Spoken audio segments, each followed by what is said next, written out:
Hello students, welcome to my channel. This is Dr. Kavita Chauhan from Prerna Coaching Academy. So today I am going to continue with the chapter Democratic Resurgence, जिसको पहले जाना जाता था The Crisis of Democratic Order के नाम से. According to the new syllabus, this is the name of the chapter now. I have already uploaded 2 parts for this chapter. This is part 3 and this is the last part. ये खत्म होने के बाद जो एक लास्ट चैप्टर बचा है recent development in Indian politics chapter 9 है, जो पुरानी बुक के हिसाब से वो मैं शुरू करूंगी. और उसके अलावा और जो मेरे वीडियोस हैं पॉलिटिकल साइंस के और इंग्लिश के, उनके लिंक्स मैंने डिस्क्रिप्शन बॉक्स में शेयर किए हैं. वो वीडियोस आप देख सकते हो. अभी रिसेंटली मैंने शुरू की है एग्जामिनेशन की प्रैक्टिस के लिए रिवीजन सीरीज, जिसमें मैं क्वेश्चन आंसर्स वाले वीडियोस अपलोड करती हूँ. मैथ बेस्ड क्वेश्चन मैंने अपलोड किए हैं और कार्टून बेस्ड क्वेश्चन अपलोड किए एंड ग्रेजुअली उसको मैं आपको हर टाइप के क्वेश्चंस के वीडियोस की प्रैक्टिस देती रहूंगी. So let's start with today's class, democratic resurgence. But before that, if you are new to my channel then do subscribe to my channel and also press the bell icon, ताकि मेरे सारे videos की update आपको regularly मिलती रहे. Children, part 1 और 2 में हमने डिस्कस किया था कि किस तरीके से पूरी कंट्री में उस वक्त, एंड मेनली मैं अगर बोलूं तो नॉर्दर्न इंडिया में ज्यादा हुआ था ये जो देखा गया कांग्रेस रूल के खिलाफ जो मूवमेंट शुरू हुई थी, because there are so many problems faced by the people. So these movements are started by the students and in some part these are started by other people and other political groups और led by the opposition parties.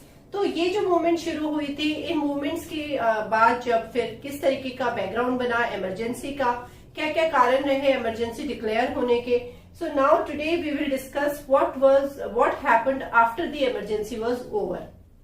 Emergency खत्म हुई 1977 में 6 तक. तो यहाँ पे मैं discuss करूंगी politics after emergency. So Lok Sabha elections were held in 1977, क्योंकि इमरजेंसी अब खत्म हुई तो इलेक्शंस हुई 1977 में. इससे पहले वाले जो इलेक्शंस थे वो 1971 में हुए थे. सो 5 इयर्स के हिसाब से अगर हम देखते तो 1976 में इलेक्शन होने चाहिए थे, लेकिन हमने डिस्कस किया कि एक जो उस वक्त अमेंडमेंट की गई थी जिसमें टाइम जो था वो टर्म जो थी वो बढ़ा दी गई थी और अब इलेक्शन हुए 1977 में. After 18 months of emergency the government decided to hold elections. The major opposition parties had already been coming closer in the pre-emergency period. Pre-emergency period में ही जो हमने देखा था कि जो पार्टीज थी वो काफी क्लोज हो गई थी, क्योंकि सब पार्टीज ने, जो ऑपोजिशन ग्रुप्स थे कांग्रेस के, उन्होंने एक तरीके से कहीं ना कहीं कोई फ्रंट्स बना लिए थे, पॉलिटिकल फ्रंट्स या अलायंस बना लिए थे या कोलिशन बना ली थी. तो वो पहले ही पास आना शुरू हो गए थे. A new party was now formed and which was known as Janata party. और जनता पार्टी जब बनाई गई तो उसके बाद जयप्रकाश नारायण को एज अ लीडर भी यहाँ पे एक्सेप्ट किया गया, because he had played a very important role which I already have discussed during this entire period.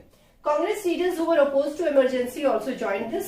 Some of the Congress leaders जो अपोज थे, इमरजेंसी के खिलाफ थे, उन्होंने भी इस पार्टी को ज्वाइन किया.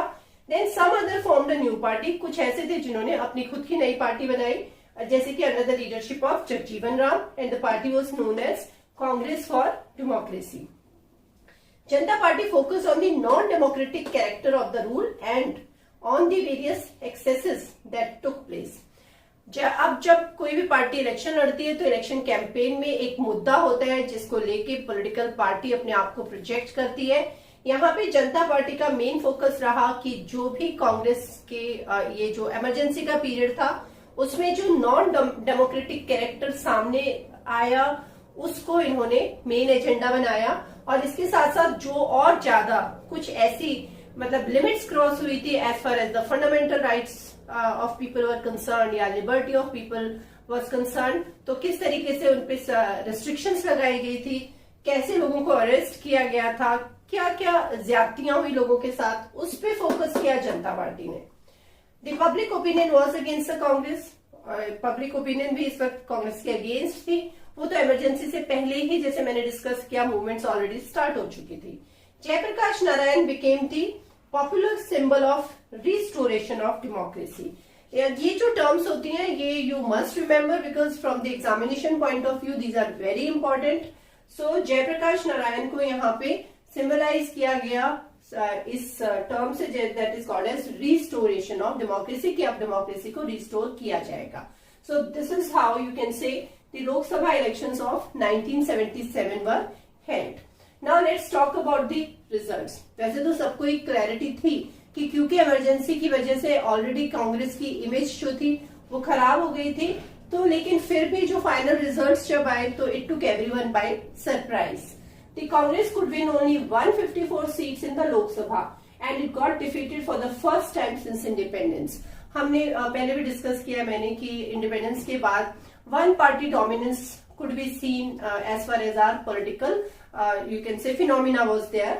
So यहाँ पे पहली बार इंडिपेंडेंस के बाद कांग्रेस पार्टी डिफीट हुई और इसको सिर्फ मिले 154 सीट्स लोकसभा में. The Janata Party and its allies won 330 out of the 542 seats in the Lok Sabha. Janata party और उनकी जो एलाइड ग्रुप पार्टीज थी उनको 330 मिली 542 में से, और जनता पार्टी को अकेले मिली 295 सीट्स. तो मेजोरिटी सिक्योर की इन्होंने लोकसभा में. जनता पार्टी ने फर्स्ट टाइम, एक नॉन कांग्रेस पार्टी थी. Indira Gandhi was defeated from Raebareli and Sanjay Gandhi from Amethi. Sanjay Gandhi Indira Gandhi के बेटे थे और मतलब आप देख सकते हो कि इंदिरा गांधी जो इतनी पॉपुलर लीडर बन चुकी थी इमरजेंसी से पहले, she got defeated from Raebareli से उन्होंने कंटेस्ट किया था, और उनके जो बेटे थे संजय गांधी उन्होंने अमेठी से किया था contest and he also got defeated. In North India the impact was felt more strongly. Congress could retain many seats in Maharashtra, Gujarat and Orissa and in southern states. तो ये जो इम्पैक्ट था, मतलब ये जो हार हुई थी कांग्रेस की, ज्यादा इम्पैक्ट नॉर्थ की जो स्टेट्स थी वहां पे देखा गया था, और जो बाकी स्टेट्स थे जैसे यहाँ पे महाराष्ट्र में, गुजरात में, उड़ीसा में और जो साउथ की स्टेट्स थी वहां पे फिर भी कांग्रेस किया. कांग्रेस की जो सपोर्टेड पार्टी थी उन्होंने यहाँ पे सीट सिक्योर की थी. सो this is you can note down this, you can note down about the results of 1977 Lok Sabha elections. Now let us talk about what happened after the election results were announced. So Janata government, this is known as Janata government because the government was formed by Janata Party. Stiff competition for the post of Prime Minister. See what had happened that to contest elections, various political groups had collaborated with each other or come together or come closer. But after the election results were announced, there were problems which could be seen in the party itself. यहाँ पे competition रहा 3 candidates के बीच में over the post of prime minister. चरण सिंह, मोरारजी देसाई, जगजीवन राम. ये तीनों जो थे, ये तीनों ही लीडर्स इस रेस में थे कि उनको प्राइम मिनिस्टरशिप मिले. और फाइनली फिर क्या हुआ? Finally Morarji Desai he became the prime minister. तो कहने को तो ये जो कंपटीशन था लगा ऐसा कि शायद खत्म हो गया है क्योंकि मोरारजी देसाई प्राइम मिनिस्टर बन गए थे, but the power struggle with in the party continued. Party के अंदर ही अंदर अभी भी ये पावर स्ट्रगल जो थी वो कंटिन्यू रही. The government could not bring about a fundamental change in policies from those pursued by Congress.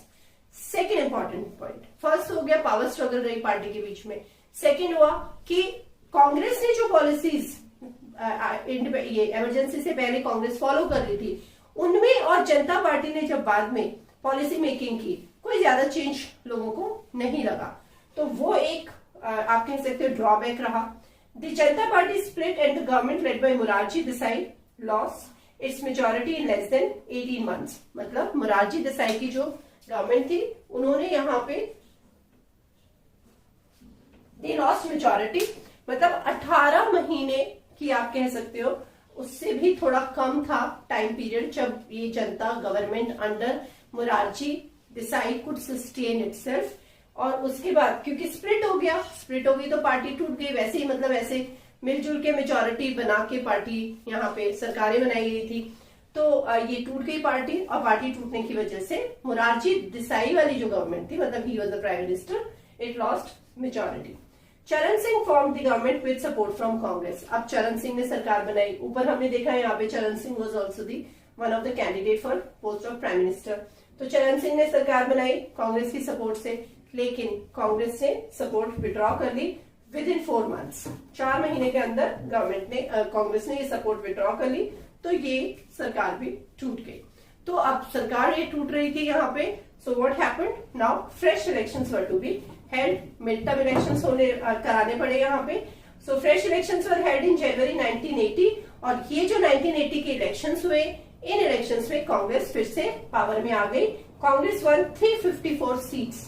फिर से जो कांग्रेस की जो एक पोजीशन थी वो स्ट्रांग हो गई एंड कांग्रेस गॉट 354 सीट्स है. Now I will discuss about the new topics which are introduced in this chapter. So let us start with that. Let's talk about Ram Manohar Lohia and socialism. Ram Manohar Lohia was an activist in Indian independence movement and he was a socialist political leader. He was a democrat and according to him, socialism should have been practiced as a way of life. So he has been one of the main proponents of socialism in India.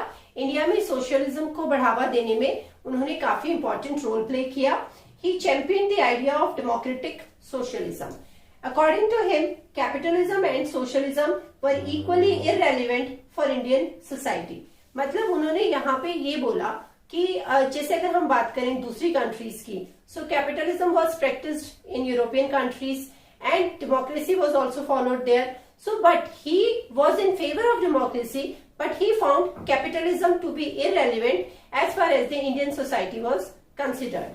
Similarly, there was a combination of communism and socialism practiced in the communist countries. If we talk about Soviet Union or we talk about China, so but he was against that concept of socialism, and he believed that as far as the Indian society was concerned, it should be democratic socialism. So he emphasized on democracy and he emphasized on socialism, and combining together, this was the philosophy we talk about democratic socialism. His principle had two objectives. ये जो उनका democratic socialism था, it had two objectives. The economic objective in form of food and housing. मतलब जब हम socialism की बात करते हैं तो जो सोसाइटी में लोग हैं जिनको जरूरत है उनको प्रोवाइड करना फूड एंड हाउसिंग, रहना और खाना. और नॉन इकोनॉमिक ऑब्जेक्टिव था in form of democracy and freedom.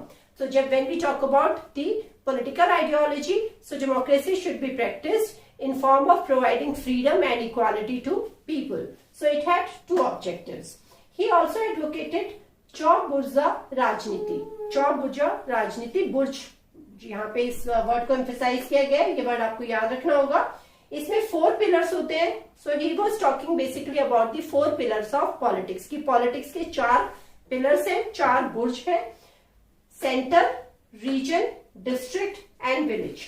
तो जैसे हमने बात भी की है जब हम फेडरलिज्म की बात करते हैं तो डिवीजन ऑफ पावर की बात करते हैं.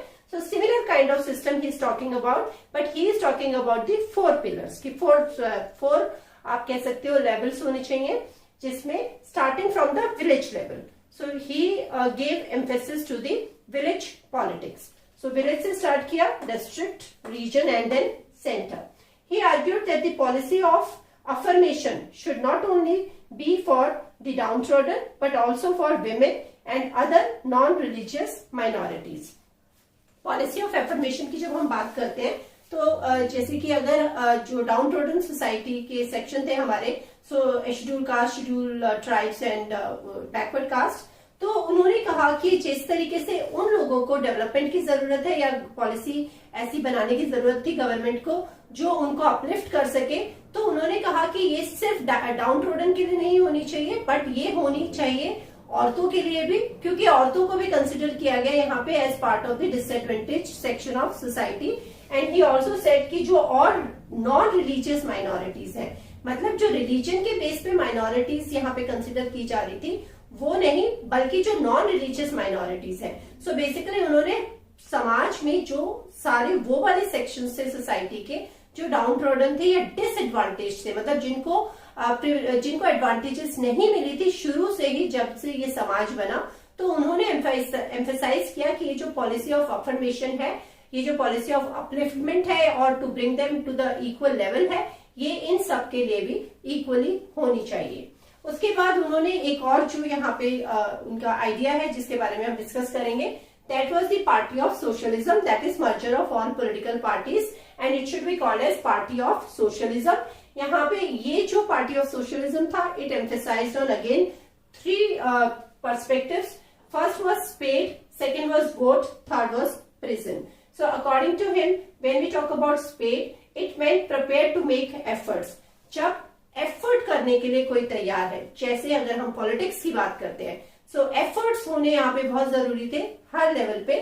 सो prepare to make effort. Second is vote. Now the power of vote, voting, it lies with the individuals. And the third is prison. Prison यहाँ पे किस चीज से रिलेट किया गया है? Willingness to sacrifice. मतलब यहाँ पे अब जैसे आजकल हम प्रिजन्स की बात करते हैं तो कोई क्राइम करता है तो वो जाता है जेल, लेकिन यहाँ पे प्रिजन को सिंबलाइज किया गया कि जब कोई सेक्रीफाइस करने के लिए तैयार है, समाज के उत्थान के लिए या अपलिफ्टमेंट के लिए अगर कोई सेक्रीफाइस करने के लिए तैयार है, वो होना चाहिए हमारा मेंटल थॉट प्रोसेस. ये चीजों पे उन्होंने एम्फेसाइज किया. So you should know all this about Ram Manohar Lohia. You can note down the points also. उसके बाद मैं डिस्कस करूंगी Deendayal Upadhyaya and integral humanism. जब हम दीनदयाल उपाध्याय की बात करते हैं, so he was a philosopher, sociologist, economist and he was a politician. And he gave this theory of integral humanism. Integral humanism क्या प्रोपोगेट करता है? इंटीग्रल ह्यूमैनिज्म प्रोपोगेट करता है oneness of various souls. Whether you talk about the soul of humans, you talk about the soul of animals, you talk about the soul of plant origin. So this is focusing on the oneness of various souls. That is what integral humanism is all about. He जो हम बात कर रहे हैं उपाध्याय जी की, he identified all human beings as part of this one organic whole. मतलब एक ये पूरा का पूरा एक whole है, उसके अंदर है ये सारी चीजें. तो ये एक है जिसमें ये सब चीजें एग्जिस्ट करती हैं, ये सारी सोल्स एग्जिस्ट करती हैं. He believed that there is only one nation. So he believed in individual liberty, but within the broader realm of collective moral responsibility. कि इंडिविजुअल को फ्रीडम होनी चाहिए, लेकिन इंडिविजुअल को ये भी पता होना चाहिए कि फ्रीडम के साथ साथ रिस्पॉन्सिबिलिटीज भी हैं जो उसको परफॉर्म करनी है. वो है moral responsibilities towards the society. His philosophy of integral humanism intended to present an indigenous socio-economic model in which human being remains at the center of development. तो जब यहाँ पे उन्होंने इस सोशल मॉडल की बात की, तो यहाँ उन्होंने बोला कि जो इंडिविजुअल है, individual remains at the centre of development. सारा का सारा जो है पूरा सोशो इकोनॉमिक स्ट्रक्चर है, that revolves around the development of individual. The aim was to ensure dignified life for every human being while balancing the needs of the individual and society. हर इंसान के लिए एक डिग्निफाइड लाइफ होना, कि हर इंसान इज्जत के साथ, सम्मान के साथ, अपने सेल्फ रिस्पेक्ट के साथ सोसाइटी में रह सके, लेकिन उसके साथ साथ एक बैलेंस बना रहे इंडिविजुअल की नीड्स के बीच में और सोसाइटी एज अ होल के नीड्स के बीच में. ऐसा नहीं होना चाहिए कि सारी की सारी जो इंडिविजुअलिज्म पे फोकस किया गया. No, individual as well as the society. It not only enhances political but also economic and social democracy and freedom. Integral humanism की अगर हम बात करें तो ये political, economic, social हर चीज के एस्पेक्ट्स को enhance करता है. It is based on three principles पे ये based है. Primacy of whole, not part. मतलब एक एक टुकड़े की हमने बारे में नहीं सोचना है, हमें पूरे होल के बारे में सोचना है. मीन्स हमें सिर्फ एक पर्टिकुलर इंडिविजुअल या एक पर्टिकुलर लाइफ फॉर्म के बारे में नहीं सोचना है, हमें उस पूरे सोशल स्ट्रक्चर या पूरे उस देश या उस पूरे होल जिसका वो हिस्सा है उनके बारे में सोचना है. सेकेंड इज सुप्रीमेसी ऑफ धर्मा. सो यहाँ पे धर्मा को सुप्रीमेसी दी गई. धर्मा की हम यहाँ पे बात करें तो basically he is talking about the duties which we have to perform because we are part of that whole. हम उस होल का हिस्सा हैं, तो उसमें रहते हुए हमें अपना धर्म निभाना है. Third is autonomy of society. Society autonomous होनी चाहिए, मतलब फ्री होनी चाहिए. So these are the three principles given by integral humanism. He opposed both western individualism and Marxist socialism. दोनों को उन्होंने अपोज किया, क्योंकि वेस्टर्न इंडिविजुअलिज्म मीन्स कि सिर्फ इंडिविजुअल को बढ़ावा देना, कि जो कुछ है वो सिर्फ इंडिविजुअल है. Individual liberty, individual freedom, individual की जो इकोनॉमिक स्टेटस है सिर्फ उसको बढ़ावा देना, दैट वाज वेस्टर्न इंडिविजुअलिज्म. लेकिन वो उसके अपोज थे या उसको अपोज करते थे. एंड मार्क्सिस्ट सोशलिज्म, जो मार्क्सिस्ट कार्ल मार्क्स का जो सोशलिज्म का प्रिंसिपल था उसको वो अपोज करते थे। He based his philosophy on the internal conscience, pure human soul to be called चिट्टी। So pure human soul मतलब हम जो भी कोई एक ह्यूमन एग्जिस्टेंस है उसके अंदर प्योरिटी होनी चाहिए, उसकी प्योरिटी ऑफ सोल के बारे में यहाँ पे बात की गई है, जिसको नाम दिया गया चिट्टी मतलब सफेद। सफेद मीन्स प्योरिटी, साफ सुथरी। He envisaged a classless, casteless and conflict free social system। एक इस तरीके का सोशल सिस्टम जो क्लासलेस हो, मतलब ये रिच क्लास पुअर क्लास ये क्लासेस ना हो, वर्किंग क्लास वर्कर्स या कैपिटलिस्ट क्लास ये सब ना हो, क्लासलेस हो सोसाइटी जिसमें कोई भी जो बाउंड्री ना हो क्लासेस के बीच में, सब बराबर हो। कास्टलेस, कास्ट ना हो, कास्ट डिवीजन ना हो, सोसाइटी कास्ट डिवीजन पे बेस या कास्ट को प्रमोट ना किया जाए, कास्ट को बढ़ावा ना दिया जाए। And conflict free social system, और एक ऐसा सोशल सिस्टम हो जिसमें कॉन्फ्लिक्ट्स ना हो, मतलब कॉन्फ्लिक्ट्स फ्री हो। So this is about Deendayal Upadhyaya and integral humanism. This is the new topic introduced by CBSE this year in class 12 political science, and now I will discuss about the democratic upsurges. Democratic upsurge. What is the meaning of upsurge? Meaning of upsurge is that there is an increased or upward shift in an already existing system or a structure or anything which we are talking about. तो कोई भी चीज जिसमें एक upward shift होता है उसका मतलब होता है upsurge.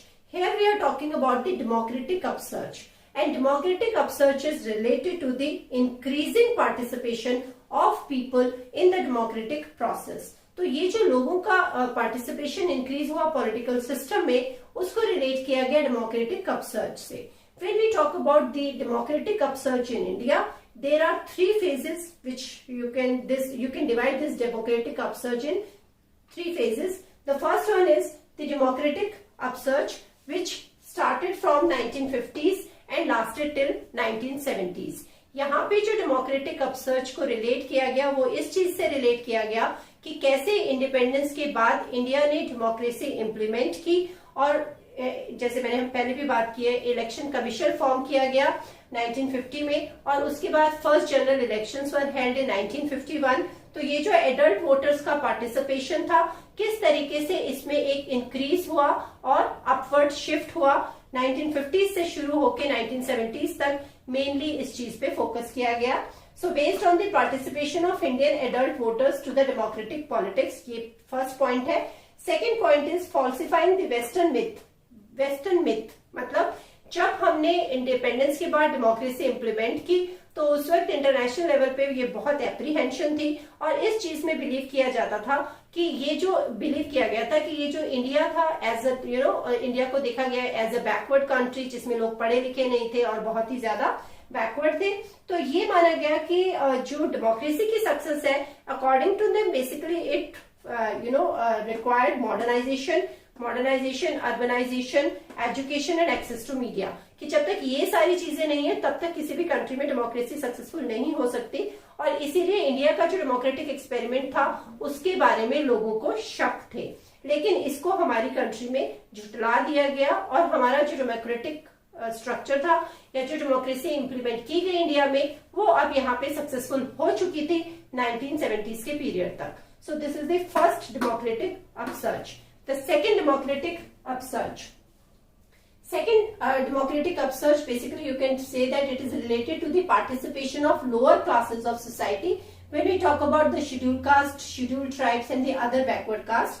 So ये वाला जो फेज था या ये पीरियड था, इसमें यहाँ पे बात की गई है इन लोगों ने भी कैसे, मतलब पहले की अगर हम बात करें इंडिपेंडेंस के बाद से, तो कंपैरिजन में किस तरीके से इंक्रीज हुआ इनका पॉलिटिकल पार्टिसिपेशन इन सेक्शंस का।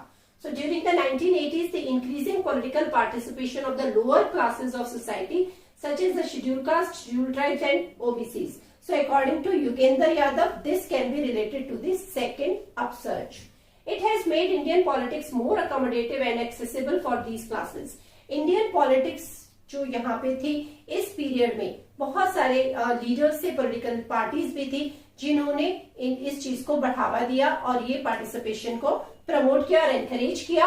और इससे आप कह सकते हो कि अब जो हम जिस तरीके की इंडियन पॉलिटिक्स की बात कर रहे हैं, ये इन लोगों के लिए भी इक्वल अपॉर्चुनिटीज प्रोवाइड कर रही थी और इनकी जो डिमांड्स थी या नीड्स थी या इनका जो पार्टिसिपेशन था उसको अकोमोडेट कर रही थी. It gave them opportunity to strengthen their self respect and ensure empowerment in the democratic politics. और ये जो उनको अपॉर्चुनिटीज मिली उनकी वजह से, इन अपॉर्चुनिटीज की वजह से इनकी जो सेल्फ रिस्पेक्ट थी उसको बढ़ावा मिला और इनको एक एम्पावरमेंट मिली, शक्ति मिली. So this is the second upsurge. The third upsurge is basically related to the period when we talk about liberalization, privatization and globalization, which started from 1990s. So 1990s से जो इकोनॉमिक रिफॉर्म्स हुए हमारी country में और उनकी वजह से ये जो पॉलिटिकल पार्टिसिपेशन का बड़ा इंक्रीज हुआ या ये इकोनॉमिक एंड पॉलिटिकल पार्टिसिपेशन को कंबाइन किया गया, उसकी हम बात करेंगे. So it is attributed to the emergence of a competitive market society. Competitive market society. देखो पहले एक कॉन्सेप्ट होता था, जब अगर हम जर्मनी की बात करें तो या हम बायोलॉजी की भी बात करें तो एवोल्यूशनरी थ्योरी की, कि सर्वाइवल ऑफ फिटेस्ट, जो फिट है वो सर्वाइव करेगा. उसके बाद यहाँ पे जो लेकिन बात की गई, यहाँ पे बात की गई सर्वाइवल ऑफ द एबलिस्ट, मतलब जो जितना एबल है, जिसके अंदर जितनी स्किल है, क्षमता है, एबिलिटी है, वही उतना ज्यादा सर्वाइव करेगा या वही सर्वाइव करेगा. सो सर्वाइवल ऑफ द एबलिस्ट. तो यहाँ पे अमीरों को मतलब बिल्कुल जो भी प्रिविलेजेस मिलते थे उन सब चीजों को यहाँ पे आप कह सकते हो कि नहीं सपोर्ट किया गया और यहाँ पे सिर्फ सपोर्ट किया गया फ्रीडम को, लिबरलाइजेशन, फ्री इकोनॉमी को, कि सब फ्री है उस इकोनॉमी में पार्टिसिपेट करने के लिए. जब किसी का इकोनॉमिक स्टेटस इंप्रूव होता है तभी आप कह सकते हो कि पॉलिटिकल डेमोक्रेसी भी एक ट्रू फॉर्म में आप कह सकते हो इम्प्लीमेंट हुई है. तो पॉलिटिकल डेमोक्रेसी सिर्फ सफिशिएंट नहीं है किसी भी देश की डेवलपमेंट के लिए, इकोनॉमिक स्टेटस में या इकोनॉमिक कंडीशंस में इंप्रूवमेंट भी बहुत जरूरी है. So it is based on the principle of the survival of the ablest and it underlines 3 shifts. 3 shifts की यहाँ पे बात की गई. क्या वो शिफ्ट थे? State to market. पहले जैसे अगर हम बात करें इंडिपेंडेंस के बाद जो हमारी कंट्री में मिक्स्ड इकोनॉमी का मॉडल फॉलो किया गया, मिक्स्ड इकोनॉमी के मॉडल में दोनों जो हमारे सेक्टर से, पब्लिक सेक्टर और प्राइवेट सेक्टर के प्रिंसिपल्स को इंक्लूड किया गया है, कैरेक्टरिस्टिक्स को इंक्लूड किया गया. तो लेकिन वहां पे जो मेन सुप्रीमेसी थी that was given to state. यहाँ पे आप शिफ्ट के बारे में बात की गई कि अब वो जो सुप्रीमेसी है it has shifted to market. Second was government to governance. सरकार की बात नहीं हो रही है, सरकार जो गवर्नेंस कर रही है, मतलब जो पॉलिसी मेकिंग कर रही है, किस तरीके से रूल कर रही है, लॉ एंड ऑर्डर कैसे मेंटेन कर रही है, उसके ऊपर ज्यादा फोकस किया गया. Third was state as a facilitator. मतलब स्टेट क्या है? स्टेट एक फैसिलिटेटर है. स्टेट इन सब जो लोगों की ग्रोथ है या जो लोगों की कंडीशंस हैं उनको इम्प्रूव करने के लिए स्टेट एज अ फैसिलिटेटर काम करेगी, मतलब उन अपॉर्चुनिटीज को प्रोवाइड करके उसको बढ़ावा देगी. ये 3 शिफ्ट्स यहाँ पे डिस्कस किए गए थर्ड अपसर्ज में, डेमोक्रेटिक अपसर्ज की. It seeks to promote the participation of youth. और यूथ के पार्टिसिपेशन पे इस पीरियड में बहुत एम्फेसिस लाया गया, क्योंकि ultimately they are going to bring change if they participate in the entire socio-political and economic process. ये तीनों जो एस्पेक्ट्स हैं सोसाइटी के, सोशल, पॉलिटिकल एंड इकोनॉमिक, इसमें यूथ का पार्टिसिपेशन होना बहुत जरूरी है if a country has to develop. So this is all about this chapter. So this is the final part for this chapter. इसके बाद मैं अपलोड करूंगी इसके question answers. So stay tuned for that. Thank you so much.